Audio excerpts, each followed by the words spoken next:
sentence is death. The truth of the matter is, Satan is running loose a killer.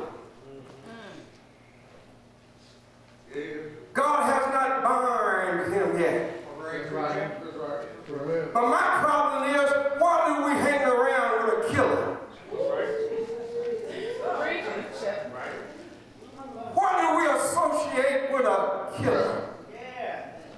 Why would we spend our time with a killer, knowing he's going to kill you?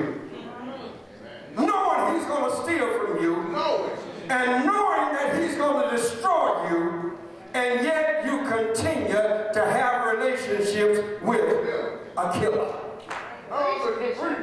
You're sleeping with a killer. You're having pleasure with a killer. His intent is, his motive is to kill you because he's a killer. Now the truth of the matter is, you become the victim of what he is. You become the victim of what he is. Yes. And because Jesus said he is that, he does it through you for the purpose of you killing yourself. Now, look at somebody again and say, he is. He is a killer. Make sure this, he kills your dreams. He kills your hopes. Yes, he does. He kills your aspiration. My God. He kills your encouragement. He kills your dedication and your focus. Why? Because he is a killer. Pay no attention to the woodpecker who is pecking on the wood. The only thing that he's doing is making noise. We've seen him. But what you have to watch is not the woodpecker. You got to watch the termites. They don't kill you from the outside. They kill you from the inside. And while we're making so much attention with the woodpecker, making noises, on the inside, termites are eating up your inward, so you can have no expectation for your outward. He is killing you. Man is not made of his exterior. This is just a byproduct of what's on the inside of us. If the devil can kill my internal organs, if the devil can kill my mentality and my psychological being, if the devil can kill brain cells, and the things that these cells are supposed to do, if Satan can cause all kinds of dysfunctional stuff that is going on in the inside of me, like termites, before I know anything, I'm rotten on the inside. And therefore I'm too weak to fight the outward fight, because I'm so rotten and deteriorated and so weak on the inside of me. I have no power on the outside to fight the battle that God has asked me to fight. And so therefore, he is a killer. He kills us. It makes no difference about your position. It makes no difference about your status. It makes no difference about who you know and whom you know. It makes no difference about your influence and who you think you are, Mr. Big Stuff. The devil is a killer and killing you because you have fellowship with him and you hang out with him and you do stuff with him and you're in a contract, you're agreeing with him, both by.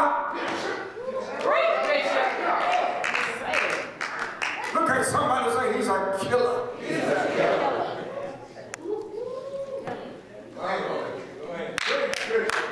He comes to kill. That's why he comes. That's why he shows up. That's why he makes his appearance. He comes to kill. He comes in all kinds of ways. Talk about it. Oh, he's just a killer. Jesus identifies him. Now, after this message, he's going to call all hell to break loose around me. But I don't care because I know who he is. Say amen. If you know who he is,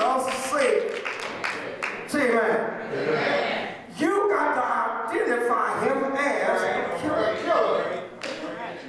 You got to put a label on him. You got to put a number under his face, over his chest, to say he's a killer. In the Old Testament, the lepers had to cry out or wear a sign to say, I am a leper. I wish I knew Satan was a killer a long time ago. I wouldn't even made any kind of friendship with him. You got to be careful who you buddy with.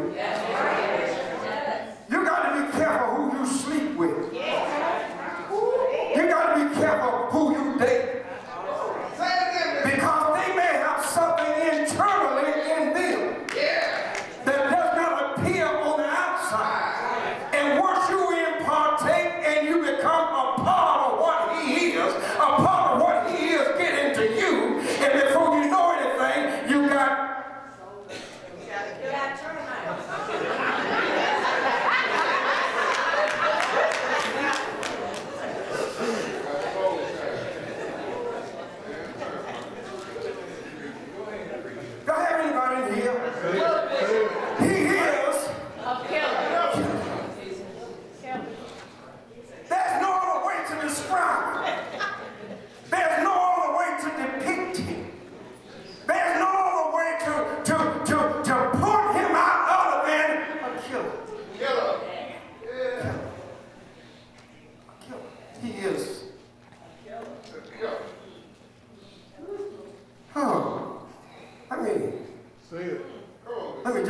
let me just digress a moment and just tell you again that he is a killer.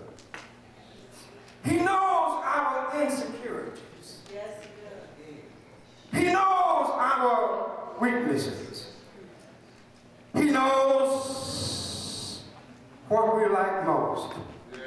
And he's willing to invest in an amount of time to weigh us down, take us out, and ultimately destroy us.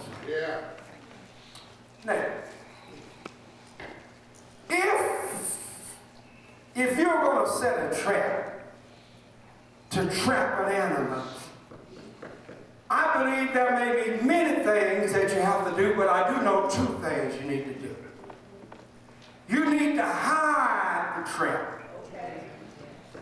So the animal that you're trying to trap won't see it. And then the second thing you need to do, you need to bait the trap. Because the enemy knows exactly what you like. He knows your dislikes and he knows what you like.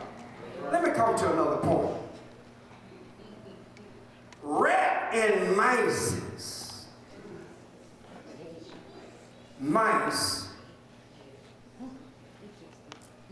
The mice is different from a rat.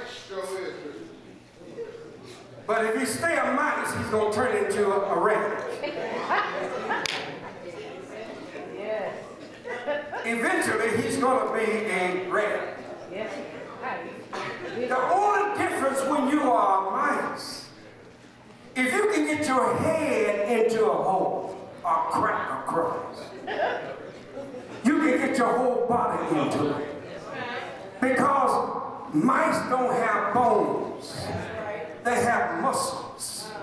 And they can squeeze themselves in any little part of darkness in your life, any part of weaknesses in your life, any kind of insecurities in your life. If he can get his head in it.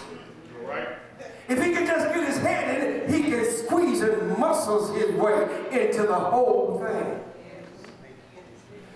If Satan can see one ray of darkness in your life, he can squeeze into it and cause his whole body to dominate.